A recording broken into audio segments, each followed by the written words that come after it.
নমস্কার, গল্পের ঝুলিতে সকল শ্রোতা বন্ধুদের স্বাগত জানাই। আজ আপনাদের জন্য গল্পের ঝুলিতে রয়েছে শরৎচন্দ্র চট্টোপাধ্যায়ের লেখা অনুরাধা। গল্পটি ভালো লাগলে একটা লাইক এবং কমেন্ট করে জানানোর অনুরোধ রইল। আর চ্যানেলে নতুন হয়ে থাকলে আরও গল্প শোনার জন্য চ্যানেলটি সাবস্ক্রাইব করতে কিন্তু ভুলবেন না। তাহলে চলুন শুনে নেওয়া যাক আজকের গল্প। কন্যার বিবাহযোগ্য বয়সের সম্বন্ধে যত মিথ্যা চালানো যায় চালাইয়াও সীমানা ডিঙাইয়াছে। বিবাহের আশাও শেষ হইয়াছে। ও মা, সে কি কথা! হইতে আরম্ভ করিয়া চোখ টিপিয়া কন্যার ছেলে মেয়ের সংখ্যা জিজ্ঞাসা করিয়াও এখন আর কেহ রস পায় না। সমাজে এ রসিকতাও বাহুল্য হইয়াছে। এমনি দশা অনুরাধার। অথচ ঘটনা সে যুগের নয়, নিতান্তই আধুনিক কালের। এমন দিনেও যে কেবলমাত্র গণ পণ ঠিকুজি কোষ্ঠী ও কুলশীলের যাচাই বাছাই করিতে এমনটা ঘটিল। অনুরাধার বয়স 23 পার হইয়া গেল, বর জুটিল না, এ কথা সহজে বিশ্বাস হয় না। তবু ঘটনা সত্য। সকালে এই গল্পই চলিতেছিল আজ জমিদারের কাছারিতে। নূতন জমিদারের নাম হরিহর ঘোষাল, কলিকাতাবাসী। তার ছেলে বিজয় আসিয়াছে গ্রামে। বিজয় মুখের চুরুটটা নামাইয়া রাখিয়া জিজ্ঞাসা করিল, কি বললে? গগন চাটুর্যের বোন বাড়ি ছাড়বে না? যে লোকটা খবর আনিয়াছিল সে জানালো, অনুরাধা বলেছে, যা বলবার ছোটবাবু এলে তাকেই বলবো। বিজয় ক্রুদ্ধ হইয়া কহিল, তার বলবার আছে কি? এর মানে তাদের বার করে দিতে আমাকে যেতে হবে নিজে? লোক দিয়ে হবে না? লোকটা চুপ করিয়া রহিল। বিজয় পুনশ্চ কহিল, বলবার তার কিছুই নেই বিনোদ, কিছুই আমি শুনবো না। তবু তারই জন্য আমাকেই যেতে হবে তার কাছে? তিনি নিজে এসে দুঃখ জানাতে পারবেন না? বিনোদ কহিল, আমি তাও বলেছিলাম, অনুরাধা বললে আমিও ভদ্র গৃহস্থ ঘরের মেয়ে বিনোদদা। বাড়ি ছেড়ে যদি বার হতেই হয় তাকে জানিয়ে একেবারেই বার হয়ে যাব। বারবার বাইরে আসতে পারবো না। কি নাম বললে হে? অনুরাধা? নামের তো দেখি ভারী চটক। তাই বুঝি এখন অহংকার ঘুচল না? আগে না। বিনোদ গ্রামের লোক, অনুরাধাদের দুর্দশার ইতিহাস সেই বলিতেছিল।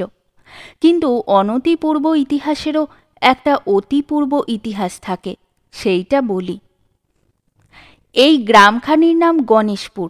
একদিন ইহা অনুরাধাদেরই ছিল।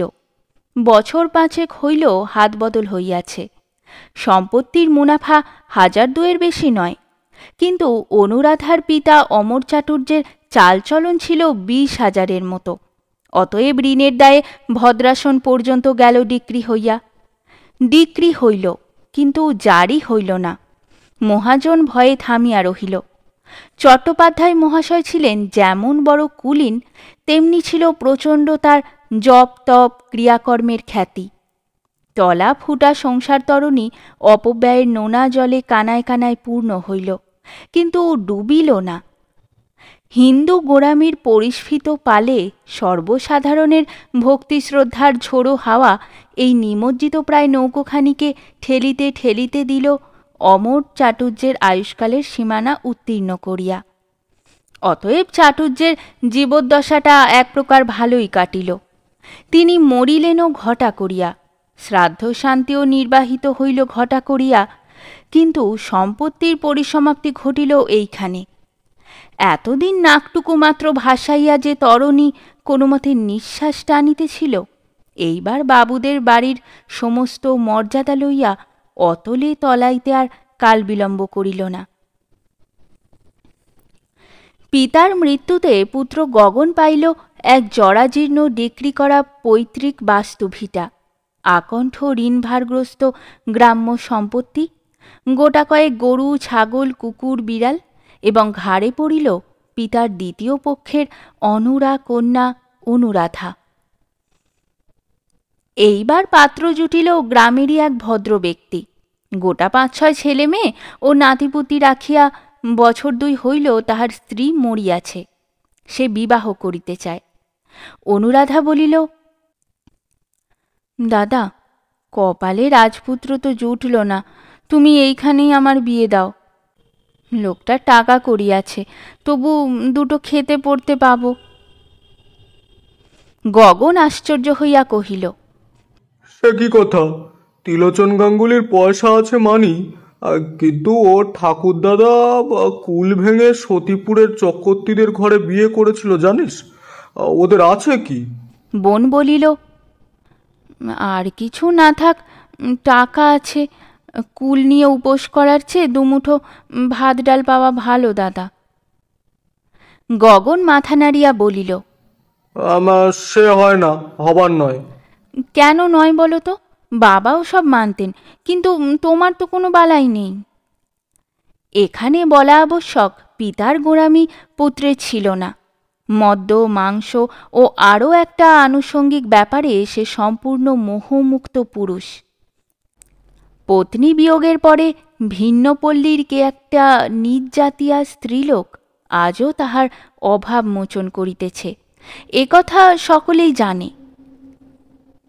গগন ইঙ্গিতটা বুঝিল, গর্জিয়া বলিল, আমার বাজে গোড়ামি নেই, কিন্তু কন্যাগত কুলের শস্ত্রাচার কি তোর জন্য জলাঞ্জলি দিয়ে 14 পুরুষ নরকে ডোবাবো? কৃষ্ণের সন্তান, স্বভাবকুলীন আমরা। যা যা, এমন নোংরা কথা আর কখনো মুখে আনিস নে। এই বলিয়া সে রাগ করিয়া চলিয়া গেল। ত্রিলোচন গাঙ্গুলির প্রস্তাবটা এইখানেই চাপা পড়িল। গগন হরিহর ঘোষালকে ধরিয়া পড়িল। কুলীন ব্রাহ্মণকে ঋণমুক্ত করিতে হইবে। কলিকাতায় কাঠের ব্যবসায়ে হরিহর লক্ষপতি ধনী। একদিন তাহার মাতুলালয় ছিল এই গ্রামে। বাল্যে বাবুদের বহু সুদিন তিনি চোখে দেখিয়াছেন। বহু কাজকর্মে পেট ভরিয়া লুচি মন্ডা আহার করিয়া গিয়াছেন।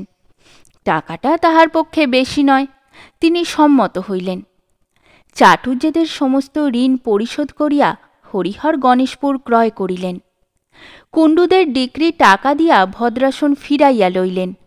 কেবল মৌখিক শর্ত এই রহিল যে, বাহিরের গোটা 2-3 ঘর কাছারির জন্য ছাড়িয়া দিয়া গগন অন্দরের দিকটায় যেমন বাস করিতেছে তেমনই করিবে। তালুক খরিদ হইল, কিন্তু প্রজারা মানিতে চাহিল না। সম্পত্তি ক্ষুদ্র, আদায় সামান্য, সুতরাং বড় রকমের কোনো ব্যবস্থা করা চলে না। কিন্তু অল্পের মধ্যেই কি কৌশল যে গগন খেলিতে লাগিল! হরিহরের পক্ষের কোনো কর্মচারী গিয়াই গণেশপুরে টিকিতে পারিল না। অবশেষে গগনের নিজেরই প্রস্তাবে সে নিজেই নিযুক্ত হইল কর্মচারী, অর্থাৎ ভূতপূর্ব ভূস্বামী সাজিলেন বর্তমান জমিদারের গোমস্তা। মহাল শাসনে আসিল। হরিহর হাঁপ ফেলিয়া বাঁচিলেন, কিন্তু আদায়ের দিক দিয়া রহিল যথা পূর্বস্তথা পর। 1 পয়সা তহবিলে জমা পড়িল না। এমনিভাবে গোলেমালে আরও বছর 2 কাটিল। তারপরে হঠাৎ একদিন খবর আসিল, গোমস্তাবাবু গগন চাটুর্যকে খুঁজিয়া পাওয়া যাইতেছে না। সদর হইতে হরিহরের লোক আসিয়া খোঁজ খবর তত্ত্বতালাশ করিয়া জানিল, আদায় যাহা হইবার হইয়াছে, সমস্তই গগন আত্মসাৎ করিয়া সম্প্রতি গা ঢাকা দিয়াছে। পুলিশে ডায়েরি, আদালতে নালিশ, বাড়ি খানা তল্লাশি, প্রয়োজনীয় যাহা কিছু সবই হইল, কিন্তু না টাকা না গগন, কাহারও সন্ধান মিলিল না। গগনের ভগিনী অনুরাধা ও দূর সম্পর্কের একটি ছেলে মানুষ ভাগিনেও বাটিতে থাকিত। পুলিশের লোকে তাহাকে বিধিমতো কষা মাজা ও নাড়াচাড়া দিল, কিন্তু কোনো তথ্যই বাহির হইল না। বিজয় বিলাত ফেরত।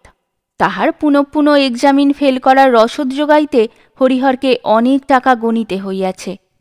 পাশ করিতে সে পারে নাই, কিন্তু বিজ্ঞতার ফলস্বরূপ মেজাজ গরম করিয়া বছর 2 পূর্বে দেশে ফিরিয়াছে। বিজয় বলে, বিলাতে পাশ ফেলের কোনো প্রভেদ নাই, বই মুখস্থ করিয়া পাশ করিতে গাধাতেও পারে। সে উদ্দেশ্য থাকিলে সেখানে বসিয়াই বই মুখস্থ করিত, ইউরোপে যাইত না।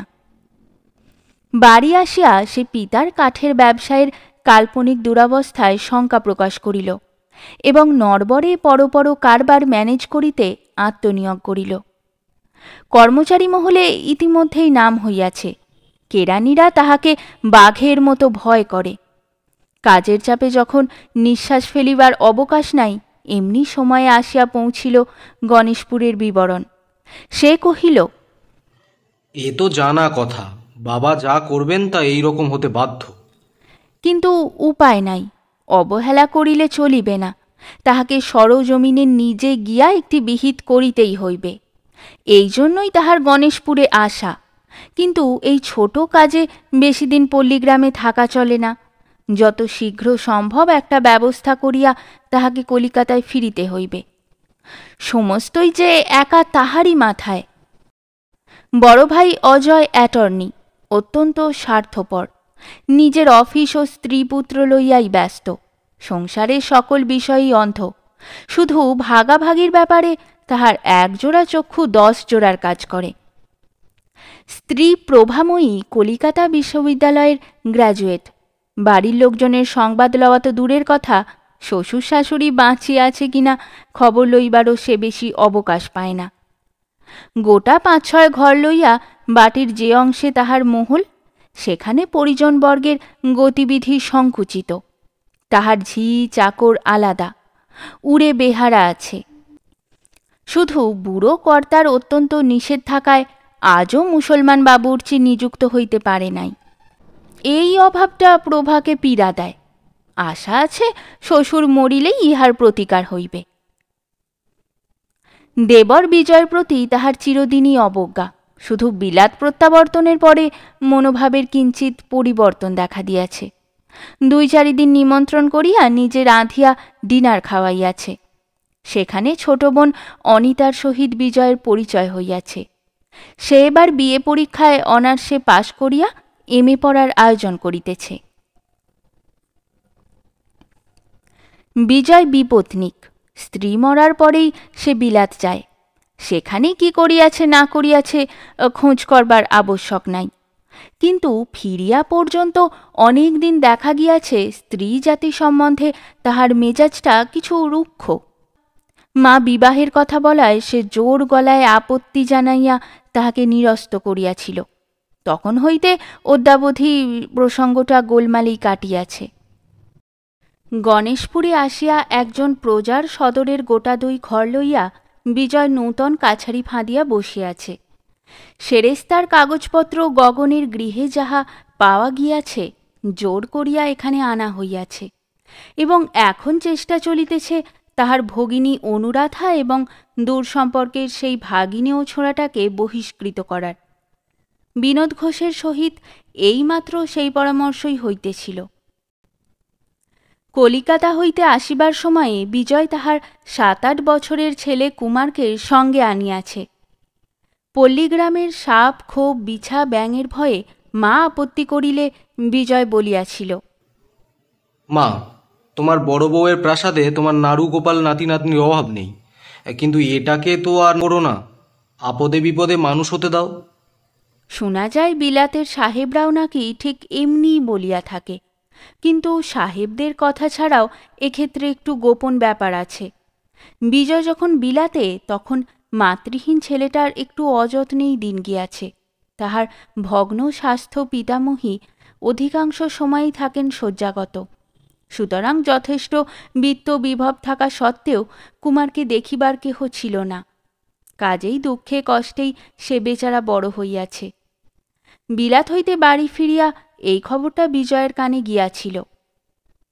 গণেশপুরে আসিবার কালে বৌদিদি হঠাৎ দরদ দেখাইয়া বলিয়াছিল, ছেলেটা সঙ্গে যাচ্ছে ঠাকুরপো, পাড়াগা জায়গা, একটু সাবধানে থেকো। কবে ফিরবে? যত শীঘ্র পারি। শুনেছি আমাদের সেখানে একটা বড় বাড়ি আছে, বাবা কিনেছিলেন। কিনেছিলেন? কিন্তু কেনা মানেই তো আর থাকা নয় বৌদি। বাড়ি আছে কিন্তু দখল নেই। কিন্তু তুমি যখন নিজে যাচ্ছ ঠাকুরপো, তখন দখলে আসতেও দেরি হবে না। হ্যাঁ, আশা তো তাই করি। দখলে এলে কিন্তু একটা খবর দিও। কেন বৌদি? ইহার উত্তরে প্রভা বলিয়াছিল, এই তো কাছে, পাড়াগা কখনো চোখে দেখিনি, গিয়ে একদিন দেখে আসব। অনুরও কলেজ বন্ধ, সেও হয়তো সঙ্গে যেতে চাইবে। এ প্রস্তাবে বিজয় অত্যন্ত পুলকিত হইয়া বলিয়াছিল, হ্যাঁ, আমি দখল নিয়েই তোমাকে খবর পাঠাবো বৌদি। তখন কিন্তু না বলতে পারবে না, বোনটিকে সঙ্গে নেওয়া চাই। অনিতা যুবতী, সে দেখিতে সুশ্রী ও অনার্সে বিয়ে পাশ করিয়াছে। সাধারণ স্ত্রী জাতির বিরুদ্ধে বিজয়ের বাহ্যিক অবজ্ঞা থাকা সত্ত্বেও রমণী বিশেষের একাধারে এতগুলো গুণ সে মনে মনে যে তুচ্ছ করে তাহা নয়।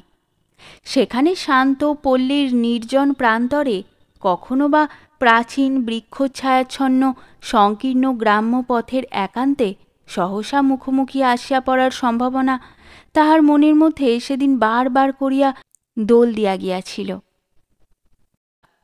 বিজয়ের পরনে খাঁটি সাহেবী পোশাক, মাথায় শোলার টুপি, মুখে কড়া চুরুট, পকেটে রিভলভার, চেরির ছড়ি ঘুরাইতে ঘুরাইতে বাবুদের বাড়ির সদর বাটিতে আসিয়া প্রবেশ করিল। সঙ্গে মস্ত লাঠি হাতে দুজন হিন্দুস্থানি দারোয়ান, অনেকগুলি অনুগত প্রজা, বিনোদ ঘোষ ও পুত্র কুমার।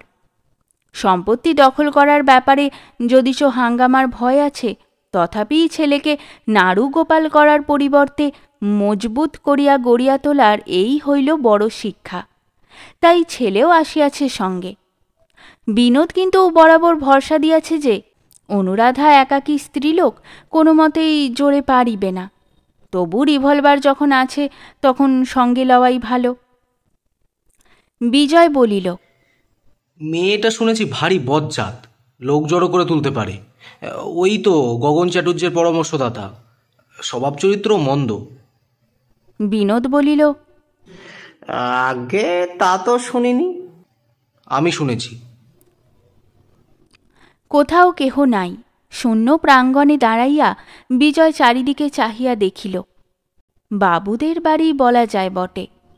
সম্মুখে পূজার দালান এখনো ভাঙে নাই, কিন্তু জীর্ণতার শেষ সীমায় পৌঁছিয়াছে। একপাশে সারি সারি বসিবার ঘর ও বৈঠকখানা, দশা একই, পায়রা চড়াই ও চামচিকায় স্থায়ী আশ্রয় বানাইয়াছে। দারোয়ান হাঁকিল। কই হ্যায়? তাহার সম্ভ্রমহীন চড়া গলার চিৎকারে বিনোদ ঘোষ ও অন্যান্য অনেকেই যেন লজ্জায় সংকুচিত হইয়া পড়িল। বিনোদ বলিল, এদিকে আমি গিয়ে খবর দিয়ে আসছি বাবু, বলিয়া ভিতরে চলিয়া গেল। তাহার কণ্ঠস্বর ও বলার ভঙ্গিতে বুঝা গেল আজও এ বাড়ির অমর্যাদা করিতে তাহাদের বাধে। অনুরাধা রাঁধিতেছিল। বিনোদ গিয়া সবিনয় জানাইল, দিদি, ছোটবাবু বাইরে এসেছেন। সে এ দুর্দৈব প্রত্যহই আশঙ্কা করিতেছিল। হাত ধুইয়া উঠিয়া দাঁড়াইল। সন্তোষকে ডাকিয়া কহিল, বাইরে একটা শতরঞ্জি পেতে দিয়ে এসো বাবা, বলগে মাসিমা আসছেন। বিনোদকে বলিল, আমার বেশি দেরি হবে না, বাবু রাগ করেন না যেন বিনোদদা, আমার হয়ে তাকে বসতে বলগে। বিনোদ লজ্জিত মুখে কহিল, কি করব দিদি, আমরা গরিব প্রজা, জমিদার হুকুম করলে না বলতে পারি নে, কাজেই। সে আমি বুঝি বিনোদদা। বিনোদ চলিয়া গেল। বাহিরে শতরঞ্জি পাতা হইল, কিন্তু কেহ তাহাতে বসিল না। বিজয় ছড়ি ঘুরাইয়া পায়চারি করিতে করিতে চুরুট টানিতে লাগিল। মিনিট পাঁচেক পরে সন্তোষ বাহিরে আসিয়া ইঙ্গিতে দ্বারের প্রতি চাহিয়া সভয়ে কহিল, মাসিমা এসেছেন। বিজয় থমকিয়া দাঁড়াইল। ভদ্রঘরের কন্যা, তাহাকে কি বলিয়া সম্বোধন করা উচিত সে দ্বিধায় পড়িল। কিন্তু দৌর্বল্য প্রকাশ পাইলে চলিবে না। অতএব পুরুষকণ্ঠে অন্তরালবর্তিনীর উদ্দেশ্যে কহিল, এ বাড়ি আমাদের, তুমি জানো? উত্তর আসিল, জানি। তবে ছেড়ে দিচ্ছ না কেন? অনুরাধা তেমনি আড়ালে দাঁড়াইয়া বোনপোর জবানি বক্তব্য বলিবার চেষ্টা করিল। কিন্তু ছেলেটা চালাক চৌকস নয়। নূতন জমিদারের কড়া মেজাজের জনশ্রুতিও তাহার কানে পৌঁছিয়াছে। ভয়ে ভয়ে কেবলই থতমত খাইতে লাগিল। একটা কথাও সুস্পষ্ট হইল না। বিজয় মিনিট 5-6 ধৈর্য ধরিয়া বুঝিবার চেষ্টা করিল। তারপরে হঠাৎ একটা ধমক দিয়া বলিয়া উঠিল, তা তোমার মাসির বলার কিছু থাকলে সামনে এসে বলুক। নষ্ট করার সময় আমার নেই। আমি বাঘ ভাল্লুকও নই, তাকে খেয়ে ফেলবো না। বাড়ি ছাড়বে না কেন বলুক। অনুরাধা বাহিরে আসিল না, কিন্তু কথা কহিল। সন্তোষের মুখে নয়, নিজের মুখে স্পষ্ট করিয়া বলিল, বাড়ি ছাড়ার কথা ছিল না। আপনার বাবা হরিহরবাবু বলেছিলেন এর ভেতরের অংশে আমরা বাস করতে পারি। কোনো লেখাপড়া আছে? না, নেই। কিন্তু তিনি এখনো জীবিত, তাহাকে জিজ্ঞাসা করলেই জানতে পারবেন। জিজ্ঞাসা করার গরজ আমার নেই। এই যদি শর্ত, তার কাছে লিখে নাওনি কেন? দাদা বোধ হয় প্রয়োজন মনে করেননি। তার মুখের কথার চেয়ে লিখে নেওয়া বড় হবে এ হয়তো দাদার মনে হয়নি।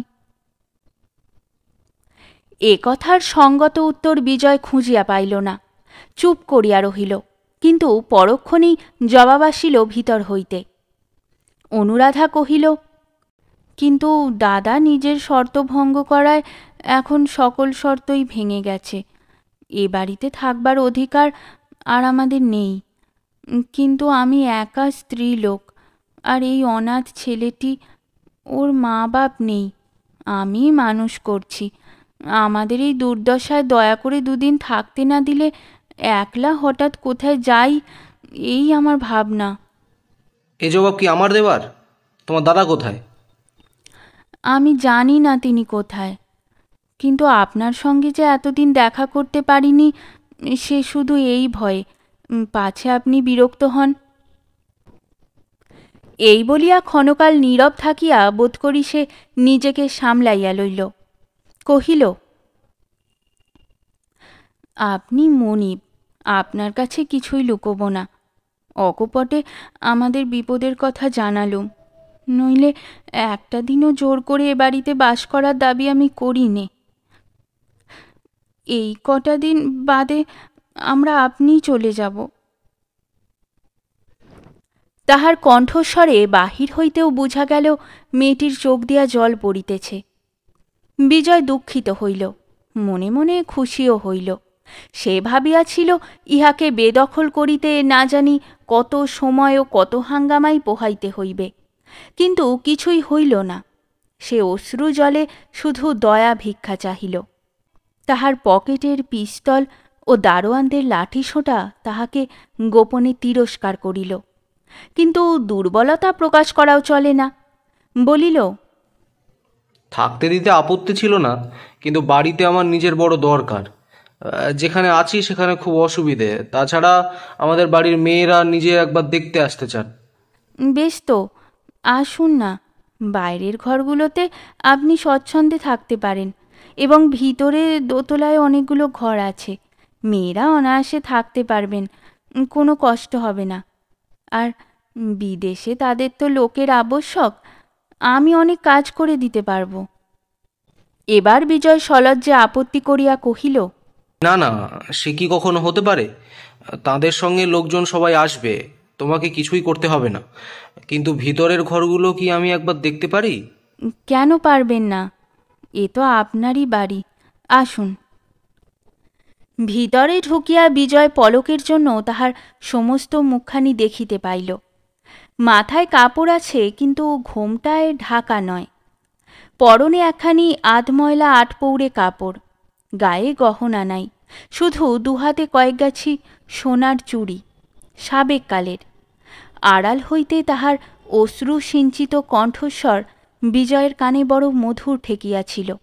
ভাবিয়াছিল মানুষটিও হয়তো এমনি হইবে, বিশেষত দরিদ্র হইলেও সে তো বড় ঘরের মেয়ে। কিন্তু দেখিতে পাইল তাহার প্রত্যাশার সঙ্গে কিছুই মিলিল না। রং ফর্সা নয়, মাজা শ্যাম, বরঞ্চ একটু কালোর দিকেই। সাধারণ পল্লীগ্রামের মেয়ে আরও 5 জনকে যেমন দেখিতে তেমনি। শরীর কৃশ, কিন্তু বেশ দৃঢ় বলিয়াই মনে হয়।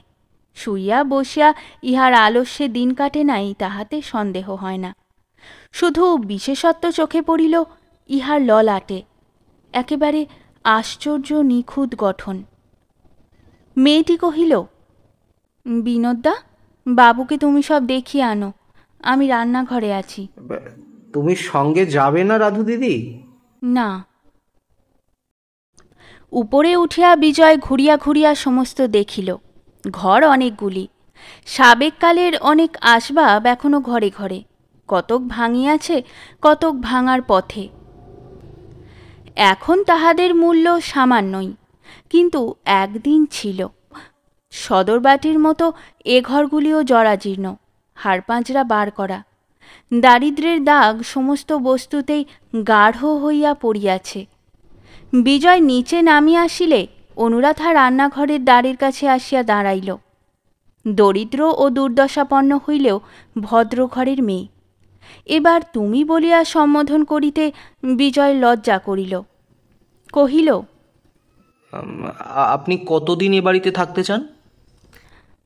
ঠিক করে তো এক্ষুনি বলতে পারি নে, যে কটা দিন দয়া করে আপনি থাকতে দেন। দিন কয়েক পারি, কিন্তু বেশি দিন তো পারবো না। তখন কোথায় যাবেন? সেই চিন্তাই তো দিনরাত করি। লোকে বলে আপনি গগন চাটুর্যের ঠিকানা জানেন। তারা আর কি বলে? বিজয় এ প্রশ্নের উত্তর দিতে পারিল না। অনুরাধা কহিল, জানি নে, তা আপনাকে আগেই বলেছি, কিন্তু জানলেও নিজের ভাইকে ধরিয়ে দেব, এই কি আপনি আদেশ করেন? তাহার কণ্ঠস্বরে তিরস্কার মাখানো। বিজয় ভারী অপ্রতিভ হইল। বুঝিল আভিজাত্যের চিহ্ন ইহার মন হইতে এখনো বিলুপ্ত হয় নাই। বলিল, না, সে কাজ আপনাকে আমি করতে বলিনি। পারি নিজেই খুঁজে বার করব, তাকে পালাতে দেব না। কিন্তু এতকাল ধরে সে যে আমাদেরই এই সর্বনাশ করছিল, এও কি আপনি জানতে পারেননি বলতে চান? কোনো উত্তর আসিল না। বিজয় বলিতে লাগিল, সংসারে কৃতজ্ঞতা বলে তো একটা কথা আছে। নিজের ভাইকে এটুকু পরামর্শ কি কোনোদিন দিতে পারেননি? আমার বাবা নিতান্ত নিরীহ মানুষ। আপনাদের বংশের প্রতি তার অত্যন্ত মমতা, বিশ্বাসও ছিল তেমনি বড়। তাই গগনকেই দিয়েছিলেন সমস্ত সঁপে। এ কি তারই প্রতিফল? কিন্তু নিশ্চিত জানবেন, আমি দেশে থাকলে কখনো এমন ঘটতে পারত না। অনুরাধা নীরব, কোনো কথারই জবাব পাইল না দেখিয়া বিজয় মনে মনে আবার উষ্ণ হইয়া উঠিল। তাহার যেটুকু করুণা জন্মাইয়াছিল সমস্ত উবিয়া গেল। কঠিন হইয়া বলিল, সবাই জানে আমি কড়া লোক, বাজে দয়ামায়া করিনে। দোষ করে আমার হাতে কেউ রেহাই পায় না। দাদার সঙ্গে দেখা হলে এটুকু অন্তত তাকে জানিয়ে দেবেন। অনুরাধা তেমনি মৌন হইয়া রহিল। বিজয় কহিল, আজ সমস্ত বাড়িটার আমি দখল নিলাম। বাইরের ঘরগুলো পরিষ্কার হলে দিন দুই পরে এখানে চলে আসব। মেয়েরা আসবেন তারপরে। আপনি নিচের একটা ঘরে থাকুন, যে কদিন না যেতে পারেন, কিন্তু কোনো জিনিসপত্র সরাবার চেষ্টা করবেন না। কুমার বলিল, বাবা, তেষ্টা পেয়েছে, আমি জল খাবো। এখানে জল পাবো কোথায়? অনুরাধা হাত নাড়িয়া ইশারায় তাহাকে কাছে ডাকিল। রান্নাঘরের ভিতরে আনিয়া কহিল, ডাব আছে, খাবে বাবা? হ্যাঁ, খাবো। সন্তোষ কাটিয়া দিতে ছেলেটা পেট ভরিয়া শ্বাস ও জল খাইয়া বাহিরে আসিল। কহিল, বাবা, তুমি খাবে? খুব মিষ্টি। না। খাও না বাবা, অনেক আছে, সব তো আমাদের। কথাটা কিছুই নয়, তথাপি এতগুলি লোকের মধ্যে ছেলের মুখ হইতে কথাটা শুনিয়া হঠাৎ কেমন তাহার লজ্জা করিয়া উঠিল। কহিল, না না, খাবো না, তুই চলে আয়। বাবুদের বাড়ির সদর অধিকার করিয়া বিজয় চাপিয়া বসিল। গোটা দুই তাহার নিজের জন্য, বাকিগুলো হইল কাছারি। বিনোদ ঘোষ কোনো এক সময়ে জমিদারি সেরেস্তায় চাকরি করিয়াছিল। সেই সুপারিশে নিযুক্ত হইল নূতন গোমস্তা। কিন্তু ঝঞ্ঝাট মিটিল না। প্রধান কারণ, গগন চাটুর্যে টাকা আদায় করিয়া হাতে হাতে রসিদ লিখিয়া দেওয়া অপমানকর জ্ঞান করিত। যেহেতু তাহাতে অবিশ্বাসের গন্ধ আছে, সেটা চাটুর্যে বংশের অগৌরব। সুতরাং তাহার অন্তর্ধানের পরে প্রজারা বিপদে পড়িয়াছে। মৌখিক সাক্ষ্য প্রমাণ লইয়া নিত্যই হাজির হইতেছে, কাঁদা কাটা করিতেছে। কে কত দিয়াছে, কত বাকি রাখিয়াছে নিরূপণ করা একটা কষ্টসাধ্য জটিল ব্যাপার হইয়া উঠিয়াছে। বিজয় যত শীঘ্র কলিকাতায় ফিরিবে মনে করিয়াছিল, তাহা হইল না। 1 দিন 2 দিন করিয়া 10-12 দিন কাটিয়া গেল। এদিকে ছেলেটা হইয়াছে সন্তোষের বন্ধু, বয়সে 3-4 বছরের ছোট, সামাজিক ও সাংসারিক ব্যবধানও অত্যন্ত বৃহৎ, কিন্তু অন্য সঙ্গীর অভাবে সে মিশিয়া গিয়াছে ইহারই সঙ্গে। ইহারই সঙ্গে থাকে বাটির ভিতরে, ঘুরিয়া বেড়ায় বাগানে বাগানে, নদীর ধারে, কাঁচা আম কুড়াইয়া, পাখির বাসা খুঁজিয়া। খাই অধিকাংশ সময়ে সন্তোষের মাসির কাছে, ডাকে তাহারই দেখা দেখি মাসিমা বলিয়া। বাহিরে টাকা কড়ি হিসাবপত্র লইয়া বিজয় বিব্রত, সকল সময়ে ছেলের খোঁজ করিতে পারে না, যখন পারে তখন তাহার দেখা মিলে না।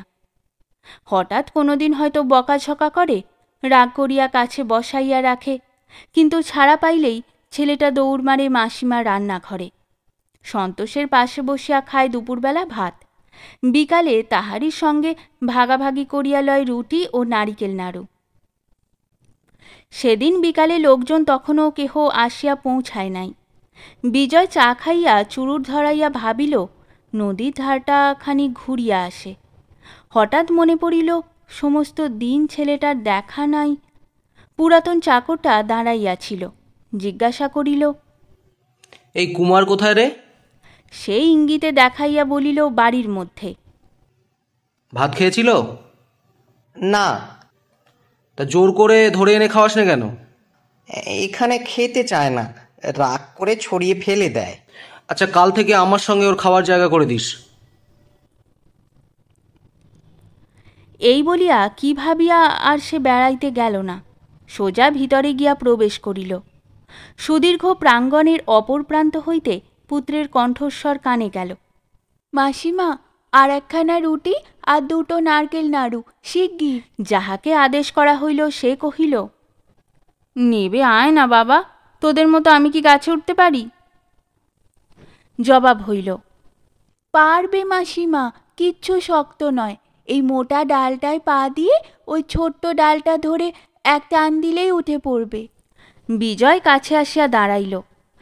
রান্নাঘরের সম্মুখে একটা বড় আম গাছ, তাহার দুদিকের 2 মোটা ডালে বসিয়া কুমার ও বন্ধু সন্তোষ। পা ঝুলাইয়া গুঁড়িতে ঠেস দিয়া উভয়ের ভোজন কার্য চলিতেছে। তাহাকে দেখিয়া দুইজনেই ত্রস্ত হইয়া উঠিল। অনুরাধা রান্নাঘরের দ্বারের অন্তরালে সরিয়া দাঁড়াইল। বিজয় জিজ্ঞাসা করিল, ওই কি ওদের খাওয়ার জায়গা নাকি? কেহ উত্তর দিল না। বিজয় অন্তরাল বর্তিনীকে উদ্দেশ্য করিয়া বলিল, আপনার ওপর দেখছি ও খুব অত্যাচার করছে। এবার অনুরাধা মৃদু কণ্ঠে জবাব দিল, বলিল, হ্যাঁ। তবু তো প্রশ্রয় কম দিচ্ছেন না, কেন দিচ্ছেন? না দিলে আরও বেশি উপদ্রব করবে সেই ভয়ে। কিন্তু বাড়িতে তো এ এমন উৎপাত করে না শুনেছি। হয়তো করে না, ওর মা নেই, ঠাকুরমা প্রায় শয্যাগত, বাপ থাকেন বাইরে কাজকর্ম নিয়ে, উৎপাত করবে কার ওপর। বিজয় ইহা জানে না তাহা নয়, তথাপি ছেলেটার যে মা নাই এই কথাটা পরের মুখে শুনিয়া তাহার ক্লেশ বোধ হইল। কহিল, আপনি দেখছি অনেক বিষয় জানেন, কে বললে আপনাকে? কুমার? অনুরাধা ধীরে ধীরে কহিল, বলবার বয়স ওর হয়নি, তবু ওর মুখ থেকেই শুনতে পাই। দুপুরবেলা রোদ্দুরে ওদের আমি বেরোতে দিই নে, তবু ফাঁকি দিয়ে পালায়। যেদিন পারে না আমার কাছে শুয়ে সেদিন বাড়ির গল্প করে। বিজয় তাহার মুখ দেখিতে পাইল না, কিন্তু সেই প্রথম দিনটির মতো আজও সেই কণ্ঠস্বর বড় মধুর লাগিল। তাই বলার জন্য নয়, কেবল শোনার জন্যই কহিল, এবার বাড়ি ফিরে গিয়ে ওর মুশকিল হবে। কেন? তার কারণ উপদ্রব জিনিসটা নেশার মতো, না পেলে কষ্ট হয়, শরীর আইঢাই করে, কিন্তু সেখানে ওর নেশার খোরাক জোগাবে কে? 2 দিনেই তো পালাই পালাই করবে। অনুরাধা আস্তে আস্তে বলিল, না, ভুলে যাবে। কুমার, নেবে এসো বাবা, রুটি নিয়ে যাও। কুমার বাটি হাতে করিয়া নামিয়া আসিল এবং মাসির হাত হইতে আরও কয়েকটা রুটি ও নারকেল নাড়ু লইয়া তাহারই গা ঘেঁষিয়া দাঁড়াইয়া আহার করিতে লাগিল। গাছে উঠিল না। বিজয় চাহিয়া দেখিল সেগুলি তাহাদের ধনী গৃহের তুলনায় পদগৌরবে যেমনই হীন হোক, সত্যকার মর্যাদায় কিছুমাত্র খাটো নয়। কেন যে ছেলেটা মাসির রান্নাঘরের প্রতি এত আসক্ত, বিজয় তাহার কারণ বুঝিল। সে ভাবিয়া আসিয়াছিল কুমারের লুব্ধতায় তাহার অহেতুক ও অতিরিক্ত ব্যয়ের কথা তুলিয়া প্রচলিত শিষ্টবাক্যে পুত্রের জন্য সংকোচ প্রকাশ করিবে, এবং করিতেও যাইতেছিল, কিন্তু বাধা পড়িল। কুমার বলিল, মাসিমা, কালকের মতো চন্দ্রপুলি করতে আজও যে তোমাকে বলেছিলুম, করনি কেন? মাসিমা কহিল, অন্যায় হয়ে গেছে বাবা, সাবধান হইনি, সমস্ত দুধ বেড়ালে উল্টে ফেলে দিয়েছে। কাল আর এমন হবে না। কোন বিড়ালটা বলো তো? সাদাটা? সেইটাই বোধ হয়। বলিয়া অনুরাধা হাত দিয়া তাহার মাথায় এলোমেলো চুলগুলি সোজা করিয়া দিতে লাগিল। বিজয় কহিল, উৎপাত তো দেখছি ক্রমশ জুলুমে গিয়ে ঠেকেছে। কুমার বলিল, খাবার জল কই? ওই যা, ভুলে গেছি বাবা, দাঁড়াও এনে দিচ্ছি। তুমি সবই ভুলে যাও মাসিমা, তোমার কিচ্ছু মনে থাকে না। বিজয় বলিল, আপনার বকুনি খাওয়াই উচিত, ত্রুটি পদে পদে তো। হ্যাঁ। বলিয়া অনুরাধা হাসিয়া ফেলিল। অসতর্কতা বশত এ হাসি বিজয়ের চোখে পড়িল। পুত্রের অবৈধ আচরণের ক্ষমা ভিক্ষা করা আর হইল না। পাছে তাহার ভদ্রবাক্য অভদ্র ব্যঙ্গের মতো শুনায়, পাছে এই মেয়েটির মনে হয় তাহার দৈন্য ও দুর্দশাকে সে কটাক্ষ করিতেছে। পরদিন দুপুরবেলা অনুরাধা কুমার ও সন্তোষকে ভাত বাড়িয়া দিয়া তরকারি পরিবেশন করিতেছে। তাহার মাথার কাপড় খোলা, গায়ের বস্ত্র অসংবৃত। অকস্মাৎ দ্বার প্রান্তে মানুষের ছায়া পড়িতে অনুরাধা ফিরিয়া চাহিয়া দেখিল ছোটবাবু শশব্যস্তে মাথায় আঁচল তুলিয়া দিয়া উঠিয়া দাঁড়াইল। বিজয় বলিল, একটা অত্যন্ত জরুরি পরামর্শের জন্য আপনার কাছে এলুম। বিনোদ ঘোষ গ্রামের লোক, অনেকদিন দেখছেন। ও কীরকম লোক বলতে পারেন? ওকে গণেশপুরের নতুন গোমস্তা বহাল করেছি। সম্পূর্ণ বিশ্বাস করা যায় কিনা আপনার কি মনে হয়? বিনোদ 1 সপ্তাহের অধিক কাজ করিতেছে, যথাসাধ্য ভালো কাজই করিতেছে, কোনো গোলযোগ ঘটায় নাই। সহসা হন্তদন্ত হইয়া তাহার চরিত্রের খোঁজ তল্লাশ করিবার এখনই কি প্রয়োজন হইল অনুরাধা ভাবিয়া পাইল না। মৃদু কণ্ঠে জিজ্ঞাসা করিল, বিনোদদা কি কিছু করেছেন? এখনো কিছু করেনি, কিন্তু সতর্ক হওয়া তো প্রয়োজন। তাকে ভালো লোক বলেই তো জানি। সত্যি জানেন, না নিন্দে করবেন না বলেই ভালো বলছেন? আমার ভালো মন্দ বলার কি কিছু দাম আছে? আছে বই কি, সে যে আপনাকেই প্রমাণ্য সাক্ষী মেনে বসেছে। অনুরাধা একটু ভাবিয়া বলিল, উনি ভালো লোকই বটে, শুধু একটু চোখ রাখবেন। নিজের অবহেলায় ভালো লোকও মন্দ হয়ে ওঠা অসম্ভব নয়। হ্যাঁ, তা সত্যি, কারণ অপরাধের হেতু খুঁজতে গেলে অনেক ক্ষেত্রেই অবাক হতে হয়। ছেলেকে উদ্দেশ্য করিয়া বলিল, তোর ভাগ্য ভালো যে হঠাৎ এক মাসিমা পেয়ে গেছিস, নইলে এই বনবাজারের দেশে অর্ধেক দিন না খেয়ে কাটাতে হতো। অনুরাধা আস্তে আস্তে জিজ্ঞাসা করিল,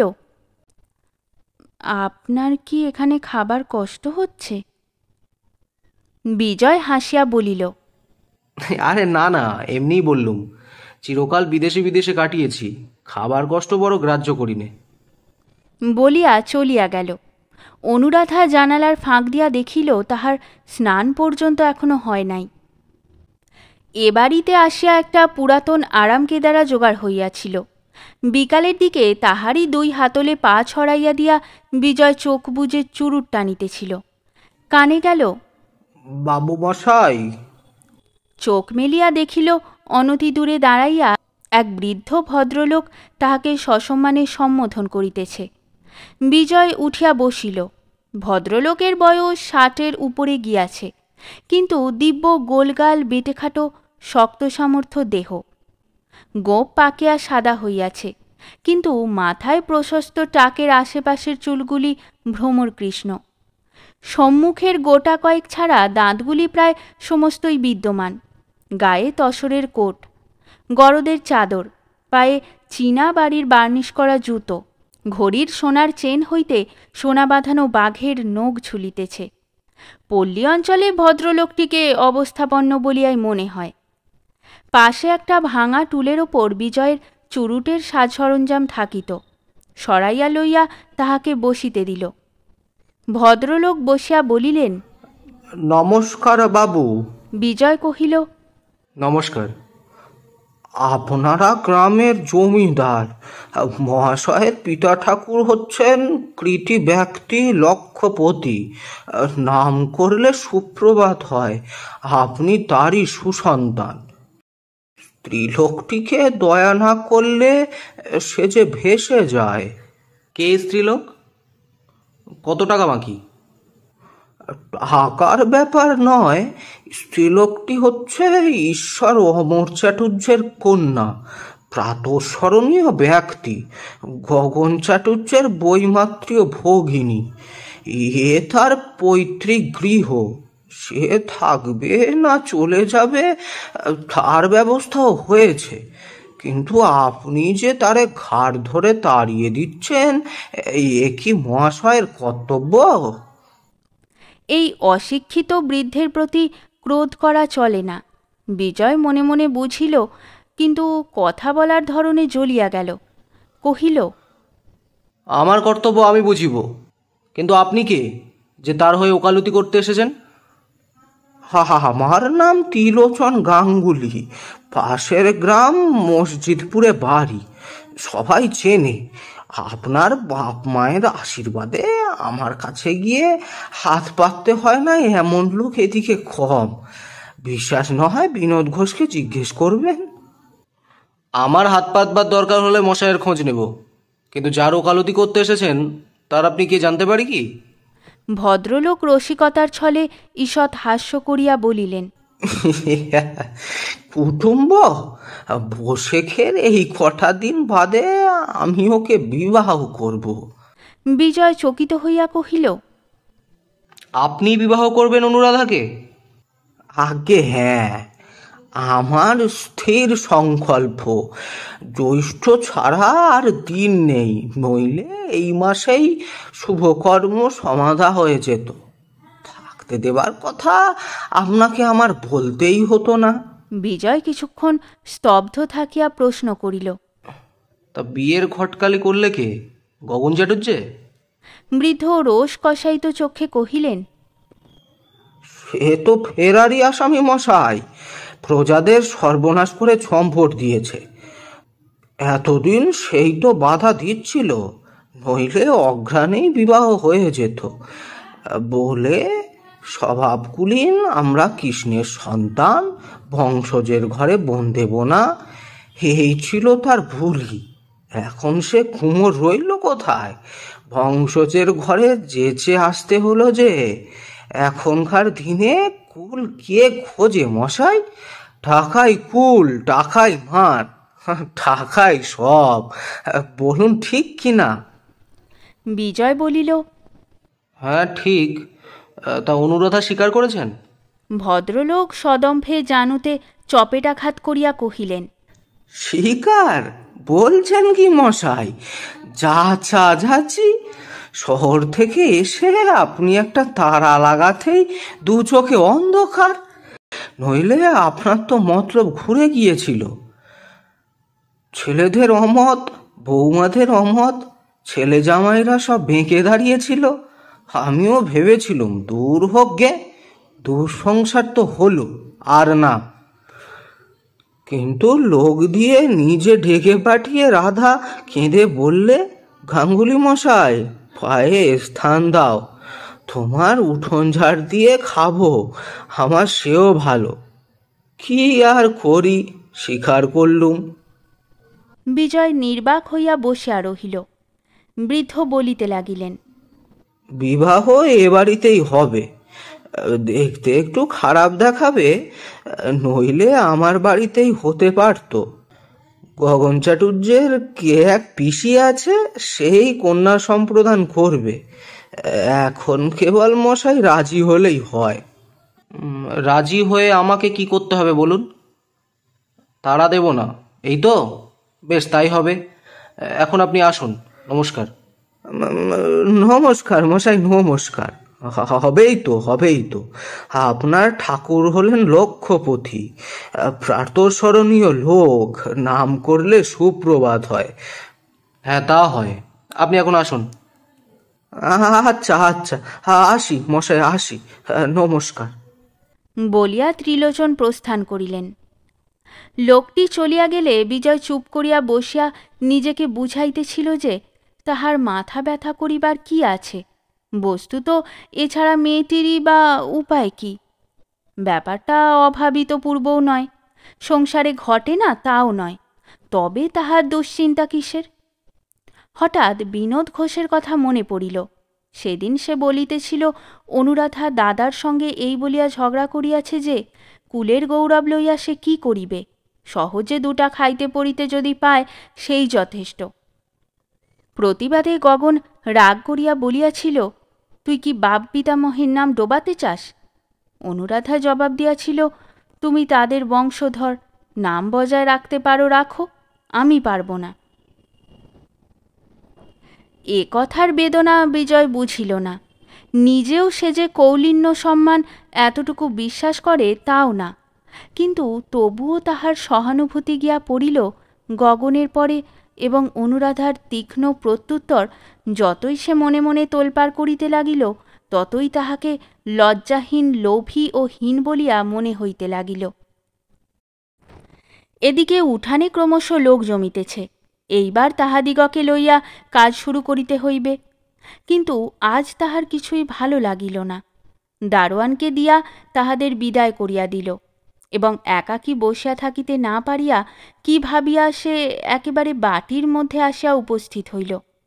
রান্নাঘরের সম্মুখের খোলা বারান্দায় মাদুর পাতিয়া অনুরাধা শুইয়া, এবং তাহার দুই পাশে দুই ছেলে কুমার ও সন্তোষ। মহাভারতের গল্প চলিতেছে। রাত্রের রান্নাটা সে বেলাবেলি সারিয়া লইয়া নিত্যই এমনই ছেলেদের লইয়া সন্ধ্যার পরে গল্প করে, তারপর কুমারকে খাওয়াইয়া বাহিরে তাহার পিতার কাছে পাঠাইয়া দেয়। জ্যোৎস্না রাত্রি, ঘন পল্লব আমগাছের পাতার ফাঁক দিয়া আসিয়া টুকরা চাঁদের আলো স্থানে স্থানে তাহাদের গায়ের পরে মুখের পরে পড়িয়াছে। গাছের ছায়ায় একটা লোককে এদিকে আসতে দেখিয়া অনুরাধা চকিত হইয়া জিজ্ঞাসা করিল, কে? আমি বিজয়। তিনজনেই শশব্যস্তে উঠিয়া বসিল। সন্তোষ ছোটবাবুকে অত্যন্ত ভয় করে, প্রথম দিনের স্মৃতি সে ভোলে নাই। উসখুস করিয়া উঠিয়া গেল। কুমারও বন্ধুর অনুসরণ করিল। বিজয় বলিল, ত্রিলোচন গাঙ্গুলিকে আপনি চেনেন? আজ তিনি আমার কাছে এসেছিলেন। অনুরাধা বিস্মিত হইল। আপনার কাছে? কিন্তু আপনি তো তার খাতক নন। না, কিন্তু হলে হয়তো আপনার সুবিধে হতো। আমার একদিনের অত্যাচার আপনি আর একদিন শোধ দিতে পারতেন। অনুরাধা চুপ করিয়া রহিল। বিজয় বলিল, তিনি জানিয়ে গেলেন আপনার সঙ্গে তার বিবাহ স্থির হয়েছে। এ কি সত্যি? হ্যাঁ। আপনি নিজে উপযাজক হয়ে তাকে রাজি করিয়েছেন? হ্যাঁ, তাই। তাই যদি হয়ে থাকে তো এ অত্যন্ত লজ্জার কথা, শুধু আপনার নয় আমারও। আপনার লজ্জা কিসের? সেই কথা জানাতেই আমি এসেছি। ত্রিলোচন বলে গেল শুধু আমার তাড়াতেই বিভ্রান্ত হয়ে নাকি আপনি এ প্রস্তাব করেছেন। বলেছেন আপনার দাঁড়াবার স্থান নেই, এবং বহু সাধ্য সাধনায় তাকে সম্মত করিয়েছেন। নইলে এ বয়সে বিবাহের ইচ্ছা সে ত্যাগ করেছিল। শুধু আপনার কান্নাকাটিতে দয়া করে ত্রিলোচন রাজি হয়েছে। হ্যাঁ, এসবই সত্যি। আমার তাড়াতেও আমি প্রত্যাহার করছি, এবং নিজের আচরণের জন্য ক্ষমা প্রার্থনা করছি। অনুরাধা চুপ করিয়া রহিল। বিজয় বলিল, এবার আপনি নিজের তরফ থেকে প্রস্তাব প্রত্যাহার করুন। না, সে হয় না। আমি কথা দিয়েছি, সবাই শুনেছে, লোকে তাকে উপহাস করবে। তা এতে করবে না, বরঞ্চ ঢের বেশি করবে।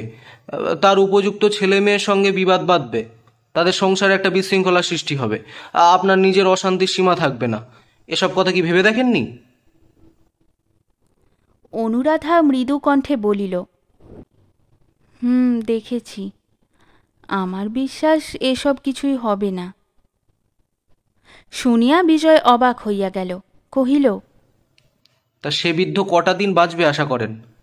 অনুরাধা বলিল, স্বামীর পরমায়ু সংসারে সকল স্ত্রী বেশি আশা করে।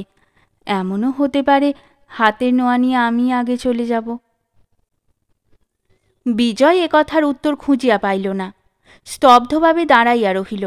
কিছুক্ষণ এমনই নীরবে কাটিলে অনুরাধা বিনীত স্বরে কহিল, আপনি আমাকে চলে যেতে হুকুম করেছেন সত্যি, কিন্তু কোনোদিন তার উল্লেখ পর্যন্ত করেননি। দয়ার যোগ্য আমি নই, তবু যথেষ্ট দয়া করেছেন।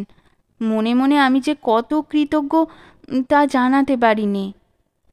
বিজয়ের কাছে উত্তর না পাইয়া সে বলিতে লাগিল, ভগবান জানেন, আপনার বিরুদ্ধে কারো কাছে আমি একটা কথাও বলিনি। বললে আমার অন্যায় হতো, আমার মিছে কথা হতো। গাঙ্গুলি মশাই যদি কিছু বলে থাকেন সে তার নিজের কথা, আমার নয়। তবু তার হয়ে আমি ক্ষমা প্রার্থনা করি। আপনাদের কবে বিয়ে? 13ই জ্যৈষ্ঠ? তাহলে প্রায় মাসখানেক বাকি রইল না? হ্যাঁ, তাই। এর আর পরিবর্তন নেই বোধ করি। বোধ হয় নেই, অন্তত সেই ভরসাই তিনি দিয়ে গেছেন। বিজয় বহুক্ষণ নীরবে থাকিয়া কহিল, তাহলে আর কিছু আমার বলার নেই, কিন্তু নিজের ভবিষ্যৎ জীবনটা একবার ভেবে দেখলেন না? আমার এই বড় পরিতাপ। অনুরাধা বলিল, একবার নয় 100 বার ভেবে দেখেছি ছোটবাবু। এই আমার রাত্রি দিনের চিন্তা। আপনি আমার শুভাকাঙ্ক্ষী, আপনাকে কৃতজ্ঞতা জানাবার সত্যিই ভাষা খুঁজে পাইনি। কিন্তু আপনি নিজে একবার আমার সব কথা ভেবে দেখুন দেখি। অর্থ নেই, রূপ নেই, গৃহ নেই, অভিভাবকহীন একাকী পল্লীগ্রামের অনাচার অত্যাচার থেকে কোথাও গিয়ে দাঁড়াবার স্থান নেই। বয়স হলো 23-24। ইনি ছাড়া আমাকে কে বিয়ে করতে চাইবে বলুন তো? তখন অন্যের জন্যে কার কাছে গিয়ে হাত পেতে দাঁড়াবো? শুনে আপনারই বা কি মনে হবে? এসবই সত্য, প্রতিবাদে কিছুই বলিবার নাই। মিনিট 2-3 নিরুত্তরে দাঁড়াইয়া বিজয় গভীর অনুতাপের সহিত বলিল, এ সময়ে আপনার কি আমি কোনো উপকারই করতে পারি নে? পারলে খুশি হব। অনুরাধা কহিল, আপনি আমার অনেক উপকার করেছেন, যা কেউ করত না। আপনার আশ্রয়ে আমি নির্ভয়ে আছি। ছেলে দুটি আমার চন্দ্রসূর্যি, এই আমার ঢের। আপনার কাছে প্রার্থনা, শুধু মনে মনে আর আমাকে আমার দাদার দোষের ভাগী করে রাখবেন না। আমি জেনে কোনো অপরাধ করিনি। সে আমি জানতে পেরেছি, আপনাকে বলতে হবে না। এই বলিয়া বিজয় ধীরে ধীরে বাহিরে চলিয়া গেল। কলিকাতা হইতে কিছু তরিতরকারি ও ফলমূল মিষ্টান্ন আসিয়াছিল। বিজয় চাকরকে দিয়া ঝুড়িটা আনিয়া রান্নাঘরের সম্মুখে নামাইয়া রাখিয়া বলিল, ঘরে আছেন নিশ্চয়ই? ভিতর হইতে মৃদু কণ্ঠে সাড়া আসিল, আছি। বিজয় বলিল, মুশকিল হয়েছে আপনাকে ডাকার। আমাদের সমাজে হলে মিস চ্যাটার্জি কিংবা মিস অনুরাধা বলে অনায়াসে ডাকা চলতো, কিন্তু এখানে তা অচল। আপনার ছেলে দুটোর কেউ উপস্থিত থাকলে তোদের মাসিকে ডেকে দে বলে কাজ চালাতুম, কিন্তু তারাও ফেরার। কি বলে ডাকি বলুন তো? অনুরাধা দ্বারের কাছে আসিয়া বলিল, আপনি মনিব, আমাকে রাধা বলে ডাকবেন। বিজয় বলিল, ডাকতে আপত্তি নেই, কিন্তু মণিবানা সত্ত্বের জোরে নয়। দায় ছিল গগন চাটুর্যের, কিন্তু সে দিলে গা ঢাকা। মনিব বলে আপনি কেন মানতে যাবেন? আপনার গরজ কিসের? ভিতর হইতে শুধু শোনা গেল, ও কথা বলবেন না, আপনি মনিব বই কি। বিজয় বলিল, সে দাবি করি নে, কিন্তু বয়সের দাবি করি। আমি অনেক বড়, নাম ধরে ডাকলে যেন রাগ করবেন না। না না। বিজয় এটা দেখিয়াছে যে ঘনিষ্ঠতা করার আগ্রহ তাহার দিক দিয়া যত প্রবলই হোক, ওপক্ষ হইতে লেশমাত্র নাই। সে কিছুতে সম্মুখে আসে না এবং সংক্ষেপে ও সম্ভ্রমের সঙ্গে বরাবরই আড়াল হইতে উত্তর দেয়। বিজয় বলিল, বাড়ি থেকে কিছু তরি তরকারি, কিছু ফলমূল, মিষ্টি এসে পৌঁছেছে। ঝুড়িটা তুলে রাখুন, ছেলেদের দেবেন। থাক, দরকার মতো রেখে আপনার কাছে পাঠিয়ে দেব। না না, সে করবেন না। আমার বামুনটা রাত্রেও জানে না, দুপুর থেকে দেখছি চাদর মুড়ি দিয়ে পড়ে আছে। কি জানি আপনাদের দেশের ম্যালেরিয়া তাকে ধরলে কিনা, তাহলে ভোগাবে। কিন্তু ম্যালেরিয়া তো আমাদের দেশে নেই। বামুন না উঠলে এবেলা আপনার রাঁধবে কে? এ বেলার কথা ছেড়ে দিন, ভেবে দেখব কাল সকালে। আর কুকারটা তো সঙ্গে আছেই, শেষ পর্যন্ত চাকরকে দিয়েই কাজ চালিয়ে নিতে পারবো। কিন্তু তাতে কষ্ট হবে তো। আরে না না, নিজের অভ্যাস আছে। শুধু কষ্ট হতে পারত ছেলের খাবার কষ্ট চোখে দেখলে, কিন্তু সে ভার তো আপনি নিয়েছেন। কি রাঁধছেন এবেলা? ঝুঁইটা তুলে দেখুন না, যদি কাজে লাগে। কাজে লাগবে বই কি, কিন্তু এবেলা আমার রান্না নেই। নেই কেন? কুমারের একটু গা গরম হয়েছে, রাঁধলে সে খাবার উপদ্রব করবে। ওবেলার যা আছে তাতে সন্তোষে চলে যাবে। গা গরম হয়েছে তার? কোথায় আছে সে? আছে আমার বিছানায় শুয়ে, সন্তোষের সঙ্গে গল্প করছে। আজ বলছিল বাইরে যাবে না, আমার কাছে শোবে। তা আসুক, কিন্তু বেশি আদর পেলে মাসিকে ছেড়ে ও বাড়ি যেতে চাইবে না, তখন ওকে নিয়ে বিভ্রাট বাঁধবে। না না, বাঁধবে না। কুমার অবাধ্য ছেলে নয়। কি হলে অবাধ্য হয় সে আপনি জানেন, কিন্তু শুনতে পাই আপনার উপরেও কম উৎপাত করে না। অনুরাধা কিছুক্ষণ চুপ করিয়া থাকিয়া বলিল,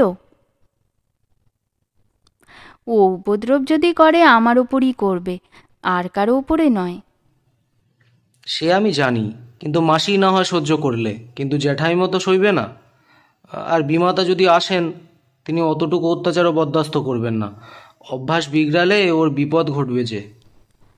ছেলের বিপদ ঘটবে এমন বিমাতা ঘরে আনবেন কেন? নাই বা আনলেন? আনতে হয় না, ছেলের কপাল ভাঙলে বিমাতা আপনি এসে ঘরে ঢোকেন। তখন বিপদ ঠেকাতে মাসির শরণাপন্ন হতে হয়, অবশ্য তিনি যদি রাজি হন। যার মা নেই, মাসি তাকে ফেলতে পারে না, যত দুঃখেই হোক মানুষ করে তোলেই। বিজয় চলিয়া যাইতেছিল, ফিরিয়া আসিয়া কহিল, যদি অভিনয় মাপ করেন, একটা কথা জিজ্ঞাসা করি। করুন। কুমারের চিন্তা পরে করা যাবে, কারণ তার বাপ বেঁচে আছে। তাকে যত পাষণ্ড লোকে ভাবে সে তা নয়, কিন্তু সন্তোষ, তার তো বাপ মা দুই গেছে। নতুন মেশো ত্রিলোচনের ঘরে যদি তার ঠাঁই না হয়, কি করবেন তাকে নিয়ে? ভেবেছেন সে কথা? মাসির ঠাঁই হবে, বোনপোর হবে না? হওয়াই উচিত, কিন্তু যেটুকু তার দেখতে পেলুম তাতে ভরসা বড় হয় না। এ কথার জবাব অনুরাধা তৎক্ষণাৎ দিতে পারিল না, ভাবিতে একটু সময় লাগিল। তারপরে শান্ত দৃঢ় কণ্ঠে কহিল, তখন গাছতলায় দুজনের স্থান হবে, সে কেউ বন্ধ করতে পারবে না। মাসির যোগ্য কথা, এ অস্বীকার করি নে, কিন্তু সে সম্ভব নয়। তখন আমার কাছে তাকে পাঠিয়ে দেবেন। কুমারের বন্ধুও, সে যদি মানুষ হয় সন্তোষ হবে। ভিতর হইতে আর কোনো জবাব আসিল না। বিজয় কিছুক্ষণ অপেক্ষা করিয়া বাহিরে চলিয়া গেল। ঘণ্টা 2-3 পরে দ্বারের বাহিরে দাঁড়াইয়া সন্তোষ জানালো মাসিমা তাকে খেতে ডাকছে। আমাকে? হ্যাঁ বলিয়াই সে প্রস্থান করিল। অনুরাধার রান্নাঘরে খাবার ঠাঁই করা। বিজয় আসনে বসিয়া বলিল, রাত্রিটা অনায়াসে কেটে যেত, কেন আবার কষ্ট করলেন? অনুরাধা অনতি দূরে দাঁড়াইয়াছিল, চুপ করিয়া রহিল। ভোজ্য বস্তুর বাহুল্য নাই, কিন্তু যত্নের পরিচয় প্রত্যেকটি জিনিসে। কি পরিপাটি করিয়াই না খাবারগুলি সাজানো। আহারে বসিয়া বিজয় জিজ্ঞাসা করিল, কুমার কি খেলে? সাগু খেয়ে সে ঘুমিয়েছে। ঝগড়া করেনি আজ? অনুরাধা হাসিয়া ফেলিল। আমার কাছে শোবে বলে আজও ভারী শান্ত, মোটে ঝগড়া করেনি। ওকে নিয়ে আপনার ঝঞ্ঝাট বেড়েছে, কিন্তু আমার দোষে নয়। ও নিজেই কি করে যে আপনার সংসারের মধ্যে নিঃশব্দে ঢুকে পড়লো, তাই আমি ভাবি। আমিও ঠিক তাই ভাবি। মনে হয় ও বাড়ি চলে গেলে আপনার কষ্ট হবে। অনুরাধা চুপ করিয়া রহিল, পরে বলিল, নিয়ে যাবার আগে কিন্তু আপনাকে একটি কথা দিতে হবে। আপনাকে চোখ রাখতে হবে, ও যেন কষ্ট না পায়। কিন্তু আমি তো থাকি বাইরের নানা কাজে, কথা রাখতে পারবো বলে ভরসা হয় না। তাহলে আমার কাছে ওকে দিয়ে যেতে হবে। আপনি ভুলে যাচ্ছেন যে সে আরও অসম্ভব। এই বলিয়া বিজয় হাসিয়া খাওয়ায় মন দিল। এক সময় বলিল, আমার বৌদিদের আসার কথা ছিল, কিন্তু তারা বোধ করি আর এলেন না। কেন? যে খেয়ালে বলেছিলেন সম্ভবত সেটা কেটে গেছে। শহরের লোক পাড়াগায় সহজে পা বাড়াতে চান না। এক প্রকার ভালোই হয়েছে। একা আমিই তো আপনার যথেষ্ট অসুবিধে ঘটিয়েছি, তারা এলে সেটা বাড়ত। অনুরাধা এ কথার প্রতিবাদ করিয়া বলিল, এ বলা আপনার অন্যায়। বাড়ি আমার নয়, আপনাদের। তবু আমি সমস্ত জায়গা জুড়ে বসে থাকব, তারা এলে রাগ করব, এর চেয়ে অন্যায় হতেই পারে না।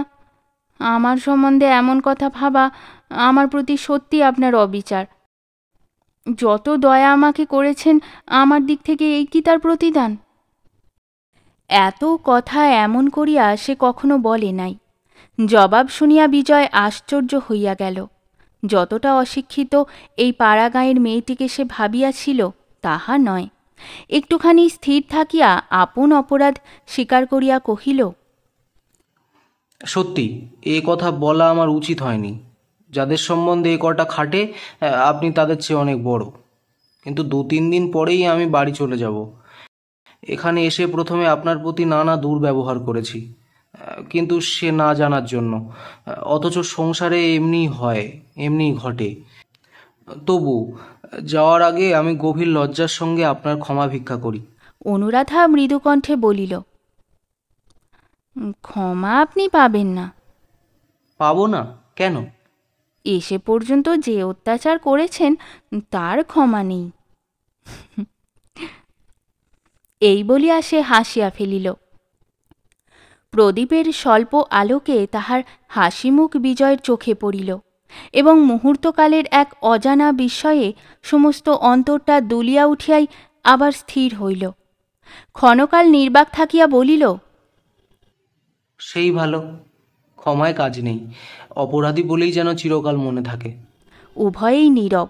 মিনিট 2-3 ঘরটা সম্পূর্ণ নিস্তব্ধ হইয়া রহিল। নিঃশব্দতা ভঙ্গ করিল অনুরাধা।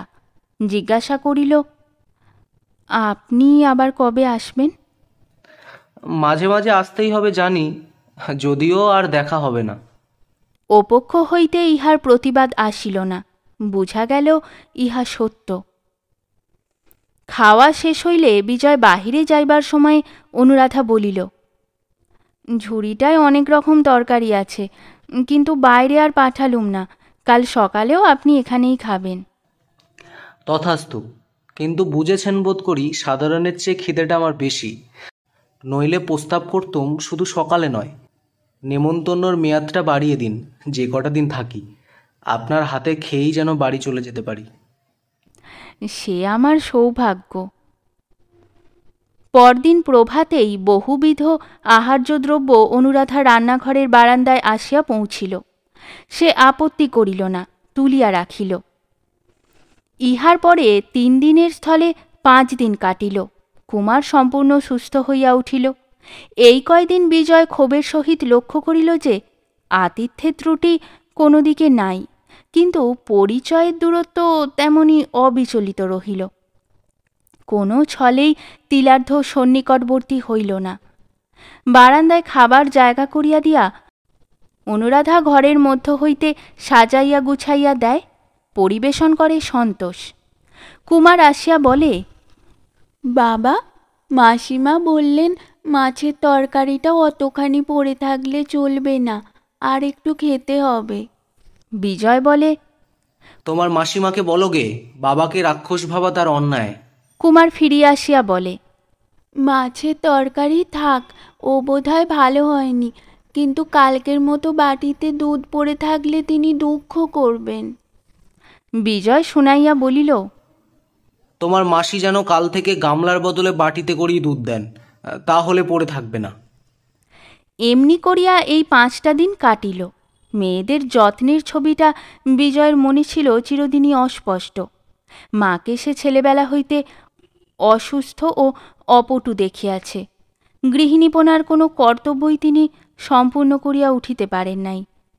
নিজের স্ত্রীও ছিল মাত্র বছর 2 জীবিত, তখন তাহার পাঠ্যাবস্থা। ইহার পর হইতে দীর্ঘকাল কাটিয়া গেল সুদূর প্রবাসে। সেদিকের অভিজ্ঞতার ভালো মন্দ অনেক স্মৃতি মাঝে মাঝে মনে পড়ে, কিন্তু সমস্তই যেন অবাস্তব বইয়ে পড়া কল্পিত কাহিনী, জীবনের সত্য প্রয়োজনে একেবারে সম্বন্ধবিহীন। আর আছে তাহার দাদার স্ত্রী প্রভাময়ী। যে পরিবারে বৌদিদিদের বিচার চলে, ভালো মন্দর আলোচনা হয়, সে পরিবার তাহাদের নয়। মাকে অনেকদিন কাঁদিতে দেখিয়াছে, বাবা বিরক্ত ও বিমর্ষ হইয়াছেন, কিন্তু এ সকল সে নিজেই অসঙ্গত ও অনধিকার চর্চা মনে করিয়াছে। জ্যাঠাইমা দেবর পুত্রের খোঁজ না রাখিলে, বধূ শ্বশুর শাশুড়ির সেবা না করিলে যে প্রচণ্ড অপরাধ হয়, এ ধারণা তাহার নয়। তাহার নিজের স্ত্রীকে অনুরূপ আচরণ করিতে দেখিলে সে যে মর্মাহত হইত, তাহাও নয়। কিন্তু তাহার এতকালের ধারণাকে এই শেষের 5টা দিন যেন ধাক্কা দিয়া নড়বড়ে করিয়া দিল। আজ সন্ধ্যার ট্রেনে তাহার যাত্রা করিবার সময় চাকর জিনিসপত্র বাঁধিয়া প্রস্তুত করিতেছে, আর ঘণ্টা কয়েক মাত্র দেরি। সন্তোষ আসিয়া আড়াল হইতে জানালো মাসিমা খেতে ডাকছেন। এমন সময়ে? হ্যাঁ বলিয়াই সে সরিয়া পড়িল। বিজয় ভিতরে আসিয়া দেখিল যথারীতি বারান্দায় আসন পাতিয়া ঠাঁই করা হইয়াছে। মাসির গলা ধরিয়া কুমার ঝুলিতেছিল। তাহার হাত হইতে নিজেকে মুক্ত করিয়া অনুরাধা রান্নাঘরে গিয়া প্রবেশ করিল। আসনে বসিয়া বিজয় কহিল, এ কি ব্যাপার? ভিতর হইতে অনুরাধা বলিল, 2টি খিচুড়ি রেঁধে রেখেছি, খেতে বসুন। জবাব দিতে গিয়া আজ বিজয়কে গলাটা একটু পরিষ্কার করিয়া লইতে হইল। কহিল, অসময়ে কেন আবার কষ্ট করতে গেলেন? আর যদি করলেন, খান কতক লুচি ভেজে দিলেই হতো। অনুরাধা কহিল, লুচি তো আপনি খান না, বাড়ি পৌঁছতে রাত্রি 2-3 বাজবে, না খেয়ে উপোস করে গেলেই কি কষ্ট আমার কম হবে? কেবলই মনে পড়বে ছেলেটা না খেয়ে গাড়িতে ঘুমিয়ে পড়েছে। বিজয় নীরবে কিছুক্ষণ আহার করিয়া বলিল, বিনোদকে বলে গেলুম সে যেন আপনাকে দেখে, যে কটা দিন এ বাড়িতে আছেন যেন অসুবিধে কিছু না হয়। সে আবার কিছুক্ষণ নীরবে থাকিয়া বলিল, আর একটা কথা জানিয়ে যাই, যদি দেখা হয় গগনকে বলবেন আমি তাকে মাপ করেছি, কিন্তু এ গাঁয়ে যেন আর না সে আসে, এলে ক্ষমা করব না। কখনো দেখা হলে তাকে জানাবো। এই বলিয়া অনুরাধা ক্ষণকাল মৌন থাকিয়া কহিল, মুশকিল হয়েছে কুমারকে নিয়ে, আজ সে কিছুতেই যেতে চাচ্ছে না, অথচ কেন যে চাচ্ছে না তাও বলে না। বলতে চায় না নিজে, অথচ মনে মনে বোঝে সেখানে গেলে ওর কষ্ট হবে। কষ্ট হবে কেন? সে বাড়ির নিয়মই, কিন্তু হলোই বা কষ্ট, এর মধ্যে দিয়েই তো ও এত বড় হলো। তাহলে গিয়ে কাজ নেই, থাক আমার কাছে। বিজয় সহাস্যে কহিল, আমার আপত্তি নেই, কিন্তু বড় জোর এই মাসটা, তার বেশি তো থাকতে পারবে না, তাতে লাভ কি? উভয়েই মৌন হইয়া রহিল। অনুরাধা বলিল, ওর বিমাতা যিনি আসবেন, শুনেছি তিনি শিক্ষিতা মেয়ে। হ্যাঁ, তিনি বিএ পাশ করেছেন। কিন্তু বিএ পাস তো ওর জ্যাঠাইমাও করেছেন। নিশ্চয়ই করেছেন, কিন্তু বিএ পাশের কেতাবের মধ্যে দেওয়ার বুকে যত্ন করার কথা লেখা নেই, সেই পরীক্ষা তাকে দিতে হয়নি। কিন্তু রুগ্ন শ্বশুর শাশুড়ি, সে কথাও কি কেতাবে লেখে না? না, এই প্রস্তাব আরও হাস্যকর। হাস্যকর নয় এমন কি কিছু আছে? আছে, বিন্দুমাত্র অনুযোগ না করাই হচ্ছে আমাদের সমাজের সুভদ্র বিধি। অনুরাধা ক্ষণকাল মৌন থাকিয়া বলিল, এ বিধি আপনাদেরই থাক, কিন্তু যে বিধি সকলের সমান সে হচ্ছে এই যে ছেলের চেয়ে বিয়ে পাশ বড় নয়, এমন মেয়েকে ঘরে আনা অনুচিত। কিন্তু আনতে কাউকে তো হবেই। যে দলের আবহাওয়ার মধ্যে গিয়ে আমরা দাঁড়িয়েছি সেখানে বিয়ে পাশ নইলে মানও বাঁচে না, মনও বোঝে না, এবং বোধহয় ঘরও চলে না। মা বাপ মরা বোনপোর জন্য গাছতলা শিকার করে নিতে চায় এমন মেয়ে নিয়ে আমাদের বনবাস করা চলে, কিন্তু সমাজে বাস করা চলে না। অনুরাধার কণ্ঠস্বর পলকের জন্য তীক্ষ্ণ হইয়া উঠিল। না না, সে হবে না। একজন নির্দয় বিমাতার হাতে তুলে দিতে ওকে আপনি পারবেন না। সে ভয় নেই, কারণ তুলে দিলেও হাত থেকে আপনিই গড়িয়ে কুমার নিচে এসে পড়বে। কিন্তু তাই বলে তিনি নির্দয় নন, এবং আমার ভাবী পত্নীর সপক্ষে আপনার কথার আমি তীব্র প্রতিবাদ করি। মার্জিত রুচিসম্মত উদাস অবহেলায় তাদের নীতিয়ে পড়া আত্মীয়তায় বর্বরতার লেশ নেই, ও দোষটা দেবেন না। প্রতিবাদ যত খুশি করুন, কিন্তু জিজ্ঞেস করি, নেতিয়ে পড়া আত্মীয়তার মানেটা কি হলো? ও আমাদের বড় সার্কেলের পারিবারিক বন্ধন। ওর কোড আলাদা, চেহারা স্বতন্ত্র। ওর শেকড় টানে না রস, পাতার রস সবুজ না হতেই ধরে হলুদের বর্ণ। আপনি পাড়াগাঁয়ে গৃহস্থর মেয়ে, স্কুলে কলেজে পড়ে পাশ করেননি, পার্টিতে পিকনিকে মেশেননি। ওর নিগুড় অর্থ আপনাকে আমি বোঝাতে পারবো না। কেবল এইটুকু আশ্বাস দিতে পারি, কুমারের বিমাতা এসে তাকে বিষ খাওয়াবার আয়োজনও করবেন না, চাবুক হাতে তাড়াও করে বেড়াবেন না, কারণ সে মার্জিত রুচি বিরুদ্ধ আচরণ। সুতরাং সেদিকে নির্ভয় হতে পারেন। আমি তার কথা ছেড়ে দিলুম, কিন্তু আপনি নিজে দেখবেন, কথা দিন, এই আমার মিনতি। কথা দিতে ইচ্ছা করে, কিন্তু আমার স্বভাবও আলাদা, অভ্যাসও আলাদা। আপনার আগ্রহ স্মরণ করে মাঝে মাঝে দেখবার চেষ্টা করব, কিন্তু যতটা আপনি চান তা পেরে উঠব মনে হয় না। কিন্তু আমার খাওয়া শেষ হলো, এখন যাই, যাবার উদ্যোগ করি গে। সে উঠিয়া পড়িল, কহিল, রইল কুমার আপনার কাছে। ওকে ছাড়বার দিন এলে বিনোদকে দিয়ে কলকাতায় পাঠিয়ে দেবেন। প্রয়োজন হয় অসংকোচে সন্তোষকেও সঙ্গে দেবেন। প্রথমে এসে যে ব্যবহার করেছি ঠিক সেই আমার প্রকৃতি নয়। এ ভরসা আর একবার দিয়ে চললুম, আমার বাড়িতে কুমারের চেয়ে বেশি অনাদর সন্তোষের ঘটবে না। বাড়ির সম্মুখে ঘোড়ার গাড়ি দাঁড়াইয়া জিনিসপত্র বোঝাই দেওয়া হইয়াছে। বিজয় উঠিতে যাইতেছে। কুমার বলিল, বাবা, মাসিমা ডাকছেন একবার। সদর দরজার পাশে দাঁড়াইয়া অনুরাধা কহিল, প্রণাম করব বলে ডেকে পাঠালুম, আবার কবে যে করতে পারবো জানি নে। এই বলিয়া গলায় আঁচল দিয়া দূর হইতে প্রণাম করিল।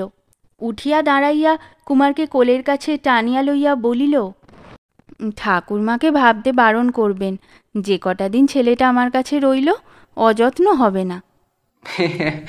বিশ্বাস করা কঠিন। কঠিন? কার কাছে? আপনার কাছেও নাকি? বলিয়া সেও হাসিতে গিয়া দুজনের চোখাচোখি হইল। বিজয় স্পষ্ট দেখিতে পাইল তাহার চোখের পাতা দুটি জলে ভিজা। মুখ নামাইয়া বলিল, কুমারকে নিয়ে গিয়ে কিন্তু কষ্ট দেবেন না যেন। আর বলতে পাবো না বলেই বারবার করে বলে রাখছি। আপনাদের বাড়ির কথা মনে হলে ওকে পাঠাতে আমার ইচ্ছা হয় না। নাই বা পাঠালেন? প্রত্যুত্তরে সে শুধু একটা নিঃশ্বাস চাপিয়া চুপ করিয়া রহিল।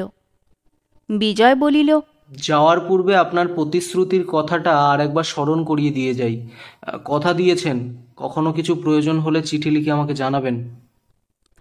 আমার মনে আছে, জানি, গাঙ্গুলি মশাইয়ের কাছে ভিক্ষুকের মতোই আমাকে চাইতে হবে। মনের সমস্ত ধিক্কার বিসর্জন দিয়েই চাইতে হবে, কিন্তু আপনার কাছে তা নয়। যা চাইব স্বচ্ছন্দে চাইব। কিন্তু মনে থাকে যেন। এই বলিয়া বিজয় যাইতে উদ্যত হইলে সে কহিল, তবে আপনিও একটা প্রতিশ্রুতি দিয়ে যান। বলুন, প্রয়োজন হলে আমাকেও জানাবেন। জানাবার মতো আমার কি প্রয়োজন হবে অনুরাধা? তা কি করে জানব, আমার আর কিছুই নেই, কিন্তু প্রয়োজন হলে প্রাণ দিয়ে সেবা করতেও তো পারবো। আপনাকে ওরা করতে দেবে কেন? আমাকে কেউ বাধা দিতে পারবে না। কুমার আসে নাই শুনিয়া মা আতঙ্কে শিহরিয়া উঠিলেন। সে কি কথা রে, যার সঙ্গে ঝগড়া তার কাছেই ছেলেকে রেখে এলি? যার সঙ্গে ঝগড়া সে গিয়ে পাতালে ঢুকেছে মা, তাকে খুঁজে বার করে সাধ্য কার? তোমার নাতি রইল তার মাসির কাছে, দিনগত পরেই আসবে। হঠাৎ মাসি এলো কোথা থেকে রে? ভগবানের তৈরি সংসারে হঠাৎ কে যে কোথা থেকে এসে পৌঁছায় মা, কেউ বলতে পারে না। যে তোমার টাকা কড়ি নিয়ে ডুব মেরেছে, এ সেই গগন চ্যাটুর্যের ছোট বোন। বাড়ি থেকে একেই তাড়াবো বলে লাঠি সোটা পিয়াদা পাইক নিয়ে রণসজ্জায় যাত্রা করেছিল, কিন্তু তোমার আপনার নাতিই করলে গোল। অমনি তার আঁচল চেপে রইল যে দুজনকে একসঙ্গে না তাড়ালে আর তাড়ানো চলল না। মা ব্যাপারটা আন্দাজ করিয়া জিজ্ঞাসা করিলেন, কুমার বুঝি তার খুব অনুগত হয়ে পড়েছে? মেয়েটা খুব যত্ন আত্তি করে বুঝি? বাছাটা যত্ন তো কখনো পায় না। এই বলিয়া তিনি নিজের অস্বাস্থ্য স্মরণ করিয়া নিঃশ্বাস ফেলিলেন। আমি ছিলাম বাইরে, বাড়ির ভিতরে কে কাকে কি যত্ন করত চোখে দেখিনি, কিন্তু আসবার সময় কুমার মাসিকে ছেড়ে কিছুতেই আসতে চাইলে না। মার তথাপি সন্দেহ ঘুচিল না, বলিলেন, ওরা পাড়া গাঁয়ের মেয়ে, কত রকম জানে, সঙ্গে না এনে ভালো করিসনি বাবা। তুমি নিজে পাড়া গাঁয়ে মেয়ে হয়ে পাড়া গাঁয়ের বিরুদ্ধে তোমার এত নালিশ? শেষকালে তোমার বিশ্বাস গিয়ে পড়ল বুঝি শহরে মেয়েদের উপর? শহরের মেয়ে, তাদের চরণে কোটি কোটি নমস্কার। এই বলিয়া মা দুই হাত এক করিয়া কপালে ঠেকাইলেন। বিজয় হাসিয়া ফেলিল। মা বলিলেন, হাসছিস কি রে? আমার দুঃখ কেবল আমিই জানি, আর জানেন তিনি। বলিতে বলিতে তাহার চোখ ছলছল করিয়া আসিল। কহিলেন, আমরা যখনকার, সে পাড়াগা কি আর আছে বাবা? দিনকাল সব বদলে গিয়েছে। অনেক বদলেছে, কিন্তু যতদিন তোমরা বেঁচে আছো বোধহয় তোমাদের পুণ্যেই এখনো কিছু বাকি আছে মা। একেবারে লোপ পায়নি, তারই একটুখানি এবারে দেখে এলুম, কিন্তু তোমাকে যে সে জিনিস দেখাবার জো নেই, এই দুঃখটাই মনে রইল। এই বলিয়া সে অফিসে বাহির হইয়া গেল। অফিসের কাজের তাড়াতেই ব্যস্ত হইয়া তাহাকে চলিয়া আসিতে হইয়াছে। বিকালে অফিস হইতে ফিরিয়া বিজয় ও মহলে বৌদিদিদের সঙ্গে দেখা করিতে গেল। গিয়া দেখিল সেখানে বাঁধিয়াছে কুরুক্ষেত্র কাণ্ড। প্রসাধনের জিনিসপত্র ইতস্তত বিক্ষিপ্ত। দাদা ইজি চেয়ারের হাতলে বসিয়া প্রবল কণ্ঠে বলিতেছেন, কখনো না, যেতে হয় একলা যাও। এমন কুটুম্বিতে আমি দাঁড়িয়ে। অকস্মাৎ বিজয়কে দেখিয়া প্রভা হাউমাউ করিয়া কাঁদিয়া ফেলিল। ঠাকুরপো, তারা যদি শীতাংশুর সঙ্গে অনিতার বিয়ে ঠিক করে থাকে, সে কি আমার দোষ? আজ পাকা দেখা, উনি বলছেন যাবেন না, তার মানে আমাকেও যেতে দেবেন না। দাদা গর্জিয়া উঠিলেন, তুমি জানতে না বলতে চাও? আমাদের সঙ্গে জোচ্চুরি চালাবার এতদিন কি দরকার ছিল? কথাটা সহসা ধরিতে না পারিয়া বিজয় হতবুদ্ধি হইল, কিন্তু বুঝিতেও বিলম্ব হইল না। কহিল, রোসো রোসো, হয়েছে কি বলতো? অনিতার সঙ্গে শীতাংশু ঘোষালের বিয়ের সম্বন্ধ পাকা হয়েছে, আজই তার পাকা দেখা। দাদা হুঙ্কার দিলেন। আর উনি বলতে চান কিছুই জানতেন না। প্রভা কাঁদিয়া বলিল, আমি কি করতে পারি ঠাকুরপো? দাদা রয়েছেন, মা রয়েছেন, মেয়ে নিজে বড় হয়েছে, তারা যদি কথা ভাঙে আমার দোষ কি? দাদা বলিলেন, দোষ এই যে তারা ধাপ্পাবাজ ভণ্ড মিথ্যাবাদী। একদিনে কথা দিয়ে আর একদিনে গোপনের টোপ ফেলে বসেছিল। এখন লোকে মুখ টিপে হাসবে, আমি ক্লাবে পার্টিতে লজ্জায় মুখ দেখাতে পারবো না। প্রভা তেমনি কান্নার সুরে বলিতে লাগিল, এমন ধারা কি আর হয় না? তাতে তোমার লজ্জা কিসের? আমার লজ্জা সে তোমার বোন বলে, আমার শ্বশুরবাড়ির সবাই জোচ্চোর বলে, তাতে তোমারও একটা অংশ আছে বলে। দাদার মুখের প্রতি চাহিয়া এবার বিজয় হাসিয়া ফেলিল, কিন্তু তৎক্ষণাৎ হেঁট হইয়া প্রভার পায়ের ধুলা মাথায় লইয়া প্রসন্ন মুখে কহিল, বৌদি, দাদা যত গর্জনই করুন, আমি রাগ বা দুঃখ কোনোটাই করব না। বরঞ্চ সত্যিই যদি এতে তোমার অংশ থাকে, তোমার কাছে আমি চিরকৃতজ্ঞ থাকব। মুখ ফিরাইয়া বলিল, দাদা, রাগ করা তোমার সত্যিই বড় অন্যায়। এ ব্যাপারে কথা দেওয়ার কোনো অর্থ নেই যদি পরিবর্তনের সুযোগ থাকে। বিয়েটা তো আর ছেলে খেলা নয়। শীতাংশু আইসিএস হয়ে ফিরেছে, সে একটা বড় দরের লোক। অনিতা দেখতে ভালো, বিএ পাশ করেছে, আর আমি এখানেও পাশ করিনি। ভিলেতেও 7-8 বছর কাটিয়ে একটা ডিগ্রি জোগাড় করতে পারিনি। সম্প্রতি কাঠের দোকানে কাঠ বিক্রি করে খাই। না আছে পদ গৌরব, না আছে খেতাব। অনিতা কোনো অন্যায় করেনি দাদা। দাদা সরসে কহিলেন, 100 বার অন্যায় করেছে। তুই বলতে চাস এতে তোর কোনো কষ্টই হয়নি?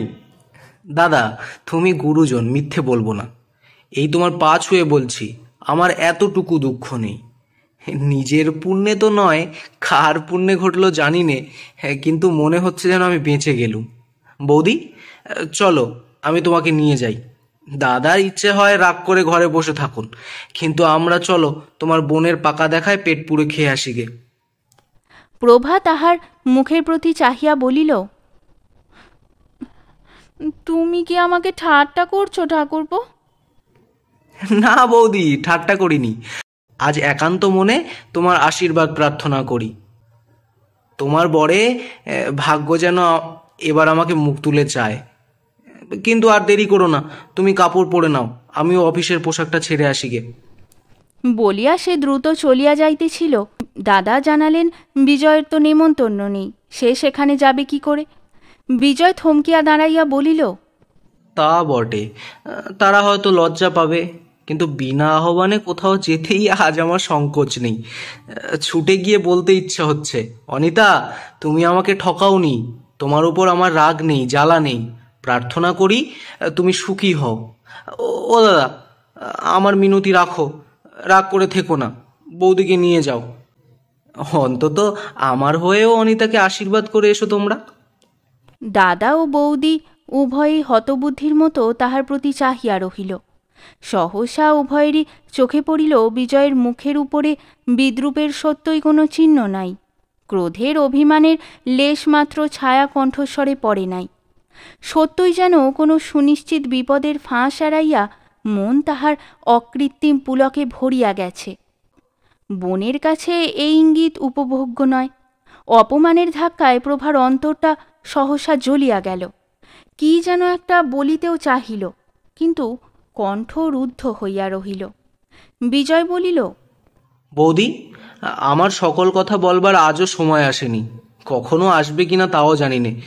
যদি আসে কোনো দিন, সেদিন কিন্তু তুমিও বলবে, ঠাকুরপো, তুমি ভাগ্যবান ভাই, তোমাকে আশীর্বাদ করি। শেষ হলো আমাদের আজকের গল্প। গল্প পাঠে এবং মহিলা চরিত্রে আমি তৃষিতা, পুরুষ চরিত্রে শুভঙ্কর। গল্পটি ভালো লাগলে একটা লাইক এবং শেয়ার করে দেবেন, আর চ্যানেলে নতুন হয়ে থাকলে আরও গল্প শোনার জন্য চ্যানেলটি সাবস্ক্রাইব করতে কিন্তু ভুলবেন না। খুব তাড়াতাড়ি নতুন একটি গল্প নিয়ে ফিরে আসব। সকলে ভালো থাকুন, শুনতে থাকুন গল্পের ঝুলি।